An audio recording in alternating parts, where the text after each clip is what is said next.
আলহাজ কুদ্দুস বিশ্বাস যশোরের শার্শায় উপজেলাতে মাছ ব্যবসায় সফলতার কারণে তিনি বেশ পরিচিত।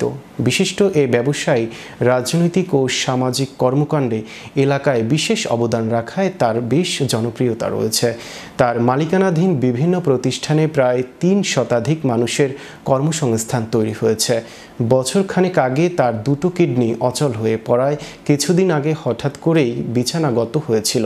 এতে তার জীবন বাঁচাতে তার স্ত্রী ফারজানা বেগম তাকে স্বেচ্ছায় একটি কিডনি দান করেন।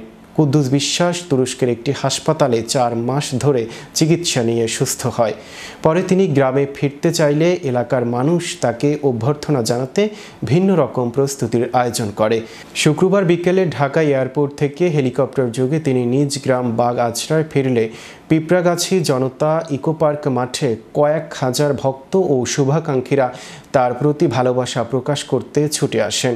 কুদ্দুস বিশ্বাস নতুন জীবনে তার অনুভূতি প্রকাশে গণমাধ্যম কর্মীদের জানান, সৃষ্টিকর্তা তাকে নতুন জীবন দান করে আবারও মানুষের জন্য কাজ করার সুযোগ সৃষ্টি করেছেন। তার সুস্থতার জন্য অনেক মানুষ দোয়া করেছেন। তিনি প্রথমে সৃষ্টিকর্তা, পরে তার স্ত্রী ও গ্রামবাসীর কাছে কৃতজ্ঞতা প্রকাশ করেন।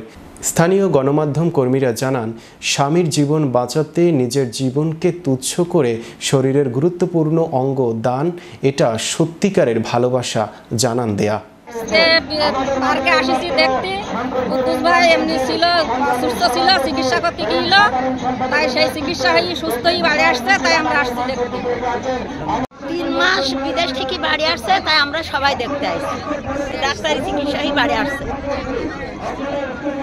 ডাক্তারি চিকিৎসাই মাছ কুদ্দুস এই ৩ মাস পরে বাড়ি আসছে, তাই আমরা সবাই এখানে হাজির হয়েছি। আমার নানু কুদ্দুস সাহেব দীর্ঘ ৩ মাস যাবৎ তুরস্কে ছিলেন। তার চিকিৎসার জন্য তিনি সফলভাবে আজকে দেশে এসেছে। আমরা সবাই তাকে আনন্দের সহিত বরণ করে নিয়েছি। আমরা সবাই এলাকাবাসী অনেক আনন্দিত।